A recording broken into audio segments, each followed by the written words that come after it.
When the partition happened, a large Muslim population decided to make India their homeland.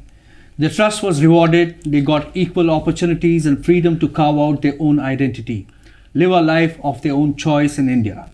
It has been more than 75 years since India got its independence. Today, Indian Muslims continue to retain their identity.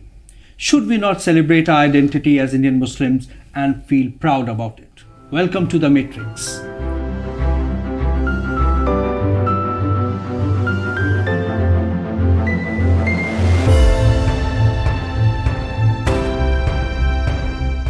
Identity politics has dragged Indian Muslims into a communal secular binary. They are battling certain cognitive biases which have accumulated ever since independence. But we should also keep in mind that there is no utopia. We Indian Muslims are actually better off than Muslims living in most other countries. Let us take the time and enjoy our Indianness and express our gratitude towards our homeland. Today I have with me some very interesting guests, distinguished actor and model Nasir Abdullah and retired Colonel Nadeem Rifat Sahab. Let me begin with you, Nasir Sahab, and ask you that what makes you proud to be an Indian? Well, very, very, very simply put, I mean, I was not the decider to stay on because my father was here about the time that the partition happened, and he chose to be in India because he had the affinity with India. He was very, very comfortable there. I don't know what was the situation vis-a-vis the difference in the cultures, because being a Muslim, there were some undertones always there. But despite all that, I'm very, very proud of my father because a lot of my uncles and aunts, they moved there. Right. They moved to Pakistan for whatever reason, that, it's going to be a new change or whatever. But I am very, very grateful because for me, there is a heightened feeling of awareness, of aliveness, of creativity and equal opportunities. Of course, we have had some hard times because after the partition, things were not great. We were a very sort of robbed economy. Nothing was really left in the coffers. The British had juiced us out. So it was a hard time for all of us. And while I was growing up too. So, but on the whole, I'm at this stage after 60 years of being alive, more than that now, I'm very, very happy to be here because there is a sense of aliveness. There is, which is there in all the countries, I'm sure. But I'm very pleased to be an Indian and to live in India because I get the feeling of being enriched. I feel enriched. I feel normal. I don't feel like I'm biased towards anything. I don't feel I'm kind of a fanatic. A fanatic is the word, I believe. Fanatic. But just the whole thing. At the end of the day, after having spent 60 years or so, I find there's so much in India, and it was a long struggle. I'm not saying that everything by magic became okay. No, it took a long time. I went through a lot of hardships because there weren't so many opportunities. But now, looking at India now, it's a fabulous place to live in. Right. Thank you. Colonel Nadeem, I would like to ask you, could you share with us some moments when you felt proud of your identity as an Indian Muslim while serving in the Indian Army? Good evening to everybody. You see, I've been very privileged to be a part of the Indian Army and serving this nation, great nation of ours. There have been many opportunities as such, but then to be truthful that yes, as an Indian Muslim, when I felt proud to be in the army, yes, I can relate to one of the incidents when as a youngster, I joined my unit in Kota, and that was the month of July, which is very hot, very warm. Right. And as a youngster, I was told that tomorrow morning we've got a BPT session going on, which is a battle inoculation test with weapon and all those backups that you have. Right. And you have to run about 5 kilometers with timings and as such. 5 kilometers. 5 kilometers. in time. Right. So it's a difficult test, but then as a youngster, I had to prove my mettle, and I did. And not realizing that by the time the evening approached, I was totally half dead with dehydration and all that because I was fasting. And then I was bullshitted by my CO, who was very harsh at me. He says, "You idiot, all the Muslims in my unit, not one, but about 85 of them, they were exempted. Why did you run?" So you didn't know about that. I didn't know about that fact. I was a youngster. I had just joined. But then that is what the ethos of Indian Army is all about. Right. Inclusiveness and mutual respect. And harmony is what Indian Army is all about as such. Nasir, I would like to ask you that your career has flourished in industry of performing arts, Ji. Which is quite liberal, and people have no inhibitions for social interaction. People of all religions celebrate Eid and Diwali together. They share joys and sorrows. What have been your experiences in the industry? Okay, yes, my goodness, I got lucky because I didn't know what to do with my life. Unlike him, he wanted to be an army man, brave man. I wasn't so brave, so I didn't know what to do. There weren't very many options, and I didn't have much of the guidance from my father, which is okay. He was a reasonable man, good man, meant well, but he was going through his stuff. Right. But on the whole, I got lucky, and I had a wonderful time because my work was very easy. I didn't have to use my head too much, unlike our friend here from the army. He was always had to be. And so I got lucky. The camera liked me, and the people liked what the camera liked. So I got lucky, and I have to say, thank God. I mean, I thank God, but then I also know that I also believe that it's a kind of a karmic thing. God doesn't just bless anybody and everybody whom he chooses. He's not whimsical. He's not like, okay, I think I will break your leg. I think I will give you a flat tire. I'll make you the prime minister. No, I think there is a karmic thing with which you arrive, and then accordingly you are rewarded. So I must have done some good karma in the past to have made a reasonable mark, and I got lucky, and I was liked, and I endorsed many products. And I didn't find any form of communal or any form of hostility from any other of the communities in this industry. Sure. I heard about it here and there a bit, and I guess it happens more in the smaller towns. There are these whatever fish, but Bombay is a brilliant city. I have to tell you, Bombay is in a way India, because in Bombay is a port. So you had all the people from other countries arrived there, move around, and there was a huge exchange of ideas and views. Right. Delhi is also like that, but Bombay being a port. And Bombay is culturally so immense and vast. I mean, you've got theaters happening, shows happening every day in 4 languages, English, Hindi, Marathi, Gujarati. Sure. And if you're lucky, some other. So I had a pretty good time. Bombay was very kind to me. So on all the TV debates occasionally, whenever there's an issue about the film industry, I'm the self-appointed defender of the film industry. They haven't asked me to defend them. I've decided to take upon the mantle. So I had almost a wondrous a time, because I didn't have any great dreams or anything, but I got lucky. I was voted as one of the best looking men in Mumbai in 1991 and 92. Wonderful. But I was just, it just happened. I had nothing to do with it. I didn't go for plastic surgery. I didn't do anything special. I was just one lost sort of a soul who, all you needed to do was to have a shower, to shampoo your hair, to brush your teeth, keep your nails clean, and arrive in a reasonable shape. And then they looked after you. They told you what to do. The clothes were hanging, and there was a guy who would spoil you and say, "Sir, aapke liye kya?" And we were sitting in an air-conditioned room. Right. The model and this was 35 years ago, 40 years ago, or 30 years ago as well. And the studios didn't have air conditioning. So we were sitting happily, and these guys are working with sweat rolling down there, whatever. And then they would call us for a short while and take one shot over the shoulder, one more shot of the lady, if there was one, and then send you back to your room and say, "We'll call you back for the next shot." Then they prepare. So we did this 3-4 times in a day, 6 times maybe.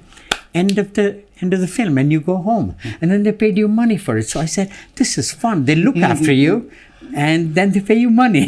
So it was great for me. Sure, but could you also elaborate on your social interaction in the industry, like celebrating festival? For instance, you had shared with me some picture while you were celebrating Holi, I guess, Yes, yes. So the festivities, Diwali, Holi, Eid, They were.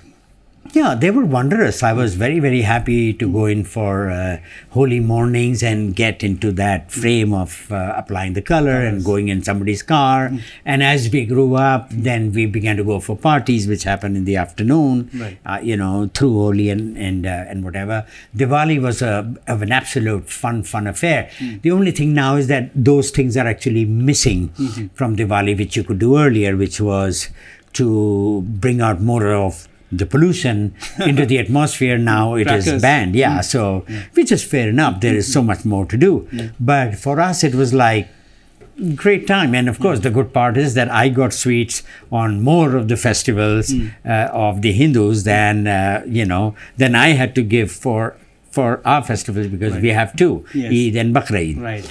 So, the sweets go around. And did you invite your friends over on Eid?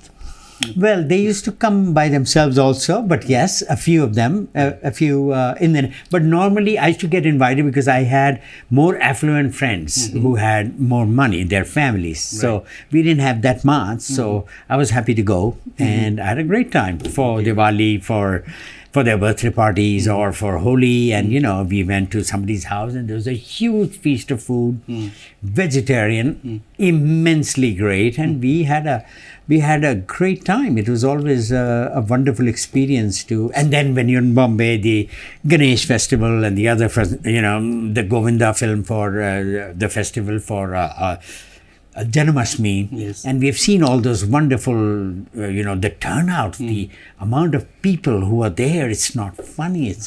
The energy is very, very strong. So did you enjoy all those moments you have? Absolutely, it was amazing. Nowadays, it gets a little hard to be in this huge humdrum of all the people. As I get older, I get more easily exhausted or whatever. If it's in the day, if it's in the evening, it's more interesting in Bombay.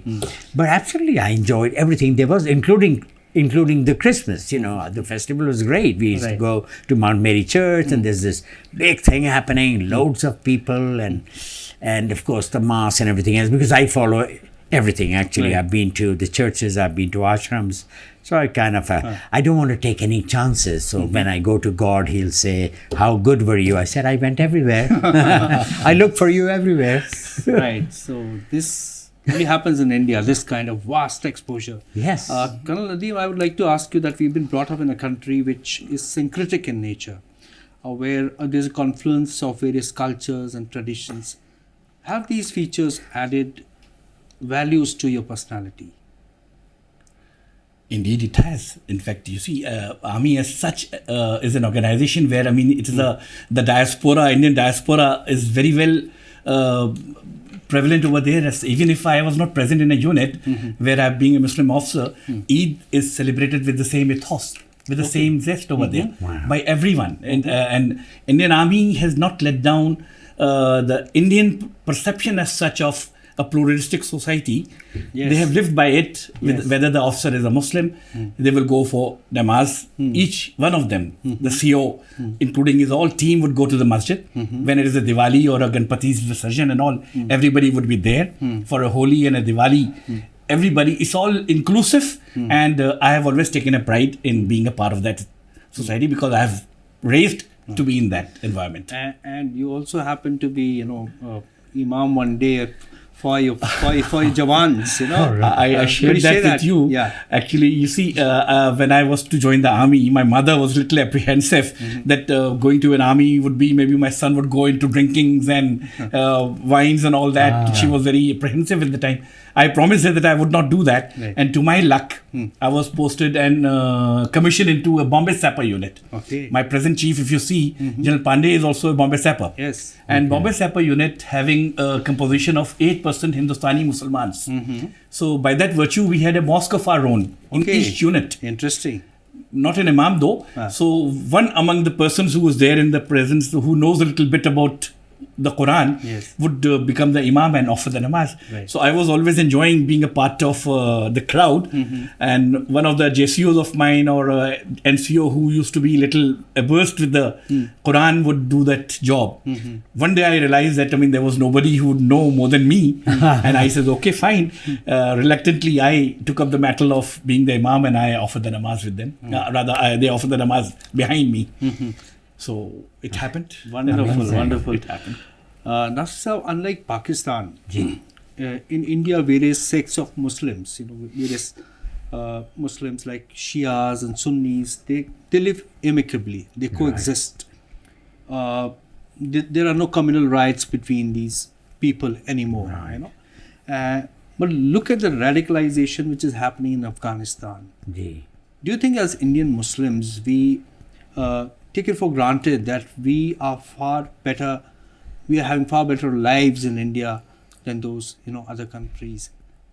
What do you have to say? Absolutely, I think we do. Absolutely, I agree with you. Reason being, you can see our lives. From the quality of our lives, we know there are these odd little happenings here and there which happen, which, bring us to think that there is something going on, there is some hostility.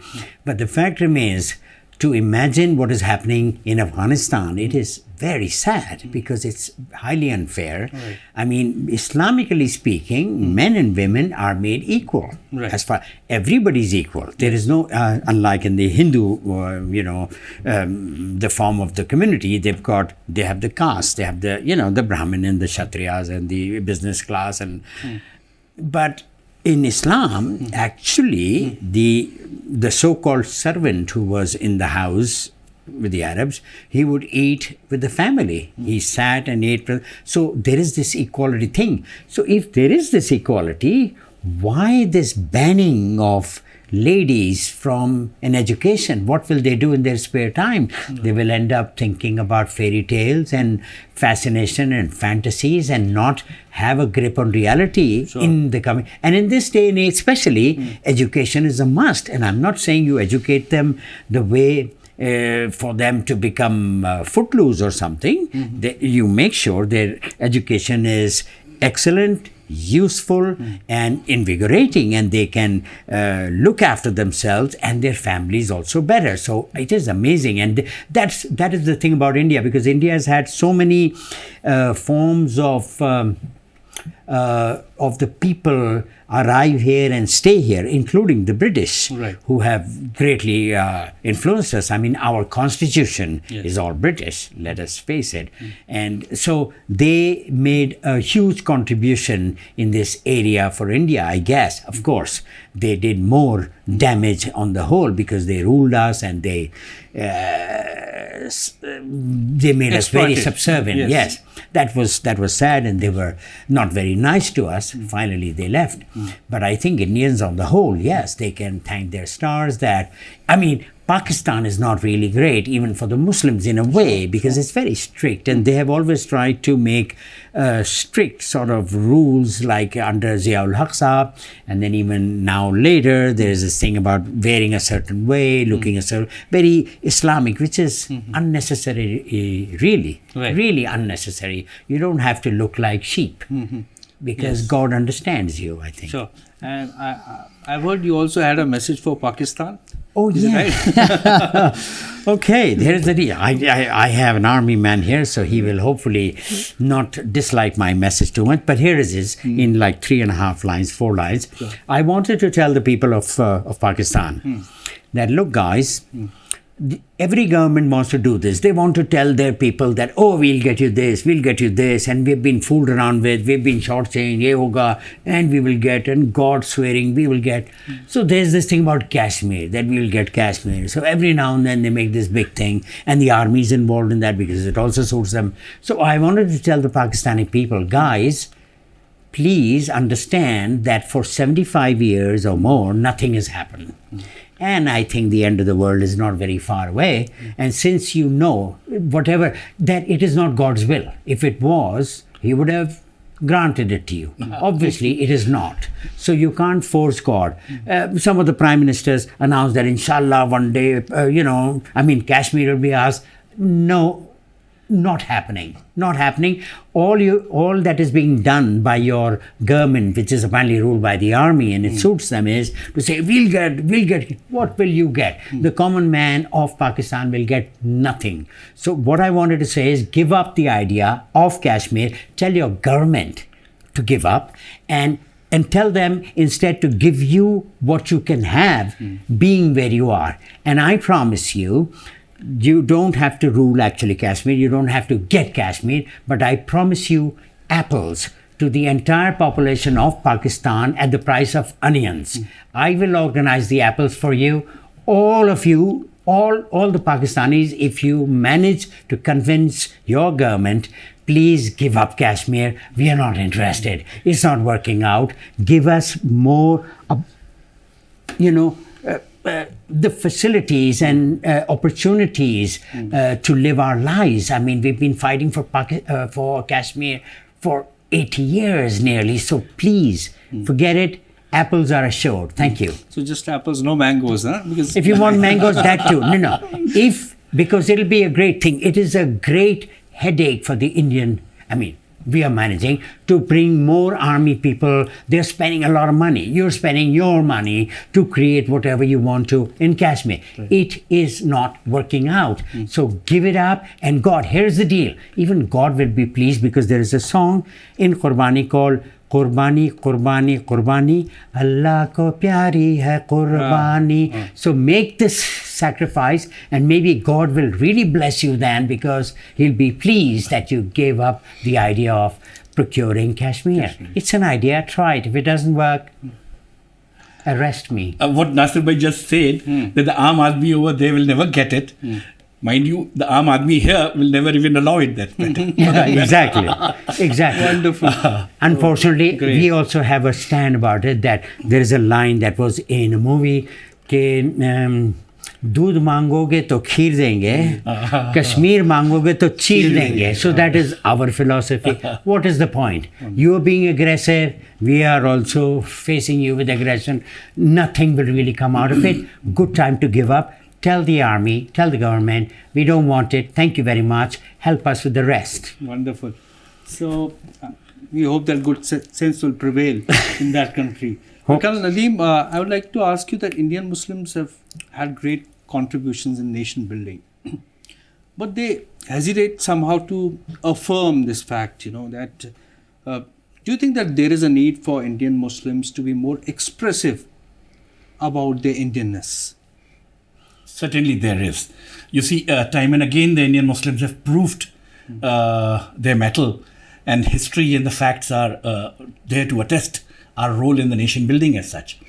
But right from Mr. Kalam, number one, Abul Kalam Azad, who was the first education minister of our nation, who took pride in saying that yes, I'm proud to be Indian Muslim, and so I'm proud to be an Indian too. And for that matter, I will never let down what I have learned through the 13 years of history of Islamic history, which tells me, which is ingrained in me, to be loyal to this nation.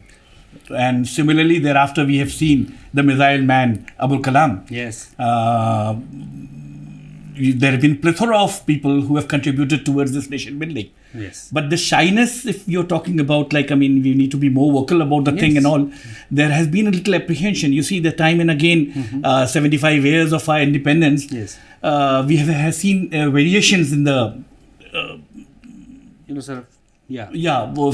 at present, maybe one political party would have the agenda been overlapping many thoughts. So, but then I, for one, who has never felt any bias against me during my 32 years of service in the army, I feel, if you are truthful to yourself and to the nation, your role and your contribution cannot be denied. Right. So, yes, but somehow, we were unable to create a narrative, that, look, these are the achievements. Now, Nasir Sahab, I would like to ask you that this country gives us the freedom and choice of food habits. Yeah. Now, this is the interesting part. Festivals and customs. You could eat chola bhaturas if you want. You could eat, in Chandni Chowk, you can eat korma in Jama Masjid, or you could eat Italian food, Mexican food in food courts. we also celebrate various festivals together. Yeah. Nobody can stop you from traveling between, say, Kanyakumari to Kashmir. Do you enjoy this freedom we have?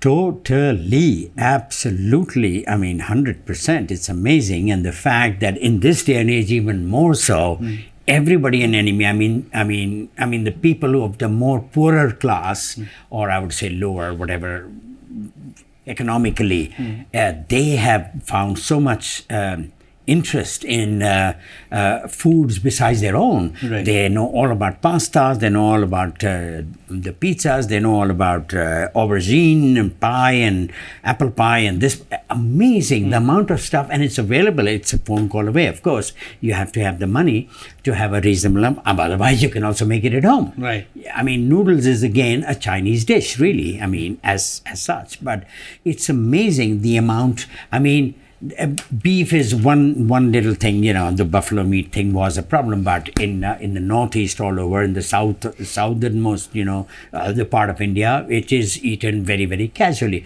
So it's all about America lives on beef. Their steaks and their burgers are all, made of that. So each to his own. In fact, in Nagaland, they allow dog meat in the diet. That is what there is. There's a news today. Yeah. So I saw that. But there is one thing I wanted to say about the Muslim folks. There was a time when they were a little arrogant about their faith. The Muslims, they felt that only they will go to heaven. They were made to think that. And it's a kind of a brainwashing, like the Pakistani people have been brainwashed about the supremacy, about the caste. Yeah, about their rights and whatever. And they've been brainwashed and they don't think beyond that. And I remember many years ago, I was in Pakistan. Many years ago, I can't even remember, like 40 years ago.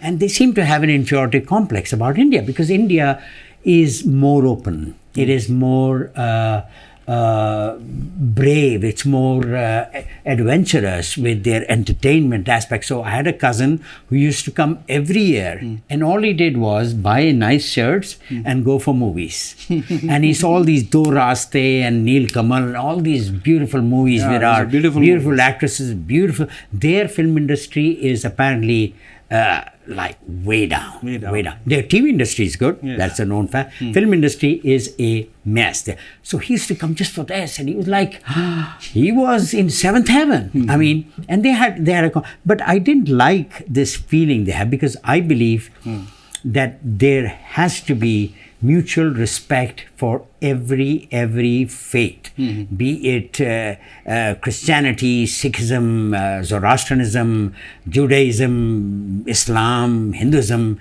Buddhism. There has to be, because it all started with the inspiration of one gentleman, like our prophet say, like say Guru Nanak and others, and the Buddha. And in Hinduism, we have a long line of all these great avatars who were born with a certain story. So they were all given their insight. So they were speaking from there. So there is nothing wrong, because so if you demean another faith, what you might be doing, and you should be careful about that, is you might be demeaning truth. Absolutely. Because that started out as a truth, is based on truth. So you are liable. It is a criminal act on your part that you are into blasphemy if you are ridiculing another system, making fun of another faith. And what you're doing is you could be going against truth, one form of truth, because as you can say, Allah is infinite. Yes. How he happens to portray what he wants to be portrayed, to who he wants to be portrayed, is the way it is. And he has planned it very well. Christianity in a certain area, Islam in a certain area, Hinduism in a certain area, Buddhism in a certain... He's worked it out. And then, of course, there have been exchanges. So we need to respect that. And I think a lot of Muslims have had, they are lesser now, in number, I hope, but they had this superiority feeling that we'll go to heaven, and you guys, because you worship idols or whatever else, you will go to hell, which I don't think it is true, because it's for Allah, God, Paramatma to decide who will go where, because they know the deal. Yes. So on the day of the judgment or whatever, there's a karmic thing, whatever, it will be worked out. You don't worry about that. Sure. You do your bit, you worship your God, and go ahead. Right. And then go to sleep. Right. And wake up in the morning and go to work again. That's all you have to do. Sure. Colonel Adeem, you've been an army officer. Let me ask you this question, that Indian Muslims have largely been influenced by the Sufi thought, almost 80% to my understanding. And they have stayed away from violent ideas, radical ideas, Islamists. There have been a few aberrations, but very, small, Very few. negligible. Negligible. And now that the war on Syria is ending, Islamists are looking for a new project for their propaganda. And in today's days and time, where the social media, the communication is so quick, do you think there is a need to sensitize our youths against such negative influences? I personally believe that our youth here is already sensitized. The Indianness in them is a sensitization by itself, you see. Right. They will not come to that idea of what these people have been teaching outside. Right. Indian Muslim, for that matter, has always taken pride that the plethora that we have here, rather in the Indian diaspora, of inclusiveness, understanding each other and living in coexistence, for that matter, has always been ingrained into him right from his childhood. Right. For me, my parents taught me right from the very beginning that for you the nation is first. Yes. And I have lived up to that thought कि सारे जहाँ से अच्छा हिंदुस्तान हमारा. Right. And for that matter कि मजहब नहीं सिखाता आपस में बैर रखना. perfect. हिंदी है हम वतन है हिंदुस्तान हमारा. Yes. So that is what has been a thought process for each and every youth in this nation, for that matter. Yes, there is an impression to that. Education. Our youth, Muslim youth as such, Yes. unfortunately, lately if we see the statistics, they are slightly been dwindling in that part, in that Yes. foray. Yes, we are Some of right. them are doing very good, Yes. no doubt. Thanks to their parents, I must say, and Yes. thanks to the inclusiveness of the government policies. Yes. But I personally believe it is not a political statement as such that I try to make. It should be the responsibility of the nation to bring them up. Such a large population, 1/5 of the nation, they can't be left behind without an uneducated lot. Right. Because if they are uneducated, they will succumb to the ideas of the zealots and Right. the idiots. Right. So once they are educated Yeah. in their deen itself, because they don't know their deen also, for that matter. Yes. Our deen, lakum deenukum waliya deen, Yes. which the Prophet said, the Quran says, to you yours and to me mine. Mine. So there's no interference between each other. That is what our Indian ethos also teaches us. Right. Inclusiveness is what we have lived up with. Sure. And I'm sure we will always live by that. But these youths need to be addressed. They need to be educated. They need to be punished if they are not educated. Yes. May Some I add to policies that? to make- May I add to Yes, what please, what please. the Colonel is saying is Please go ahead. amazingly Yes. true. Absolutely, sir. I'm in total agreement with you. But I wanted to say something to the youth, as in a straightforward message. Yes. And he has really given it well. I wanted to add to that, to tell our youth, please remember that what you need to understand is that everybody here, every human being, is born by the sanction, the permission of the Almighty. Yeah, you are the product of the love of your parents. All right. And please remember, God does not need any help from anybody, whether he's a youth or he's a grown-up or he's a man or a woman or a child or an uncouth human being. God does not need help. So if you say, like the ISIS guys were recruiting people to fight for Islam, Islam is indestructible. Any dharma is indestructible because it has been created by the divine will. Yes. Even like the Buddha say, it went so far. Buddhism went all the way to Japan from India. Yes. And so please remember, do not get sidestepped, do not be led astray. आप अपना रास्ता मत खोइएगा, आप अपना ध्यान को बटने मत दीजिएगा by the people who say ये करना है, हमने इस धर्म के लिए लड़ना है. धर्म के लिए मत लड़िए, सच्चाई के लिए लड़िए, अपनी सच्चाई के लिए, जो भी सच्चाई आपके पास है. लेकिन भगवान को अल्लाह को, गॉड को हमारी मदद नहीं चाहिए, उनके पास स्टाफ की शॉर्टेज नहीं है, तो वो नहीं चाहते कि अरे मेरे बंदे ज़रा स्टाइपेंड यार आके हेल्प कर दो। कैन यू इमेजिन, जो परवरदिगार, जो भगवान पूरे जहान को डील कर रहा है, ऐसे जगलिंग कर रहा है, इतने इतने हज़ारों गोल गोल घूम रहे हैं, और हम एक छोटा सा दाना है, पृथ्वी दाना है, हम तो खैर और भी हम तो खैर मखाना है लेकिन कुछ नहीं है हम। लेकिन वो जो ओ जी गॉड को मैं हेल्प करूँगा, गॉड खुश होंगे, मुझे एक स्पेशल सीट मिलेगी उनके दरबार में। Not true. हिसाब किताब बड़ा सीधा है और कर्मों का मामला है। जैसा करोगे, किसी को तंग करोगे तो तंगिनी ही आप पाओगे। Please remember that. Remember, God does not need our help. God wants us to help ourselves. God wants us to remember God within ourselves. Not to say, ओए God को मान नहीं तो ठिस ठिस। That's not the way. याद रखें भाई, छोटी सी बात है। Colonel Nadeem, any other tips? You've been a disciplined person. Would you like to give any other advice to young Indian Muslim youth? Well, yes, certainly. I mean, I would say that the nation as such needs your contribution too. You need to come up. And if you believe so, I mean, you are a Muslim and an Indian. So, आपको तो ये अहद आपको लेना चाहिए इस बात का. Your own prophet, his own hadith says कि आप अगर हुब्बुल वतनी यानी मोहब्बत to the nation, your love to your nation is not there, then you are not a Muslim.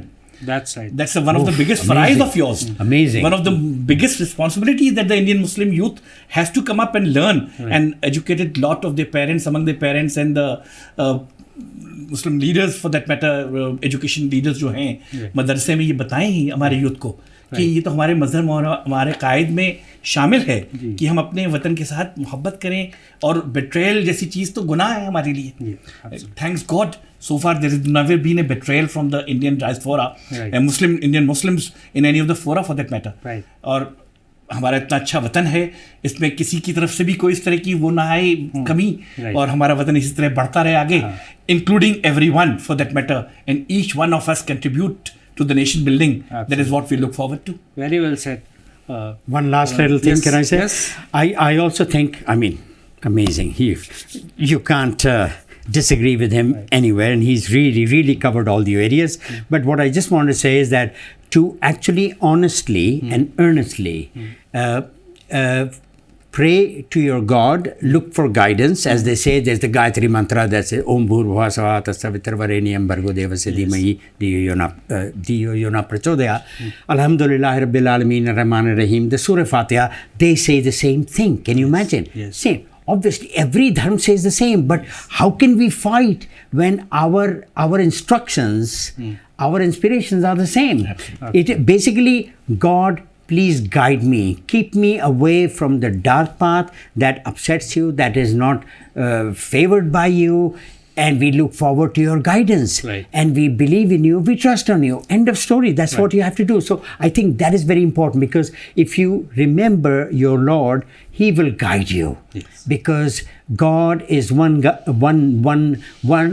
personality who's not like a human being, who may be called and he may look the other way. He may avoid somebody. God will not avoid anybody who calls him. That is my humble opinion. I hope you agree with me, sir. I totally agree with you, sir. Thanks. And I too would like to add one last portion about it. Please go ahead. Talk of heaven. Heaven is in India. That's right. And that's Kashmir. Okay, yes. No doubt about it. So, wonderful, very good thoughts. Good luck. So, we live in a world of fast-paced communications where you'll be counted only when you express your opinions and feelings. Indian Muslims have faced several challenges ever since independence, yet they have done quite well for themselves and their homeland. They also need to introspect for a brighter future, but they must express their pride for their identity as Indian Muslims. I now wish to thank both my guests. Thank you, gentlemen, for being here. Thank you so much. We'll be back soon with another episode. Till then, goodbye from the Matrix team. Goodbye. Goodbye. Thank you.